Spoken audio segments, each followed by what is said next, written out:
جب بندہ ایک بار سبحان اللہ کہتا ہے، آسمان اور زمین کے درمیان جتنا فاصلہ ہے اللہ اتنی نیکی عطا فرماتا ہے۔ اتنا بڑا فائدہ ہے سبحان اللہ کا، مجھے بار بار نہ کہنا پڑے،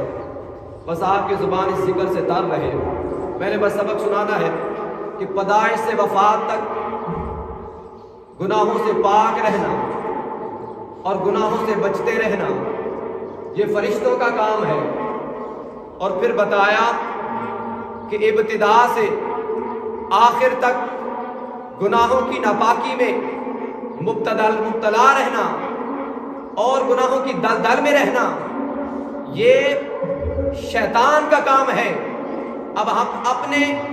گریبان میں جھانکیں کہ پیدائش سے وفات تک گناہوں سے پاک رہنا یہ فرشتوں کا عمل ہے، اور گناہوں سے ابتدا سے لے کر آخر تک گناہوں کی دل میں رہنا اور گناہ اور ناپاکی میں مبتلا رہنا یہ شیطان کا کام ہے۔ اور پھر بتایا کہ خطا کرنا اور پھر خطا کرنے کے بعد توبہ کر لینا حضرت آدم علیہ السلام کی اولاد کا کام ہے۔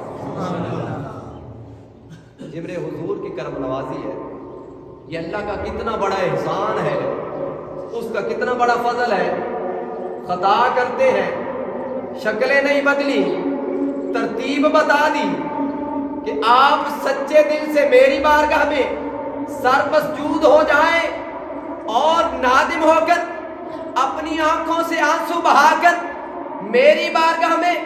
سچے دل سے توبہ کر لو، میں تمہاری ساری زندگی کی خطاؤں کو معاف فرما دوں۔ وہ اتنا کریم خالق ہے،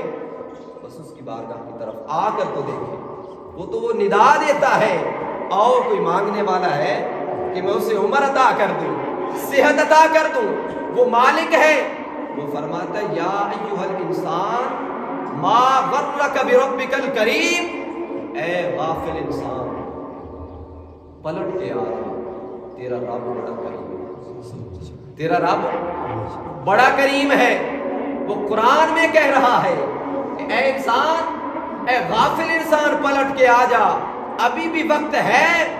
ابھی بھی تیرے پاس فرصت ہے، ابھی بھی تیرے پاس صحت ہے، ابھی بھی پلٹ کے آ جا، میں تیرا رب ہوں، بڑا کریم ہوں، تیری توبہ کو قبول کرنے والا ہوں۔ وہ 70 ماؤں سے بڑھ کر یار اپنے بندے سے پیار کرواتا ہے، وہ کتنا کریم خالق ہے۔ تو پتہ چلا کہ خطا کرنا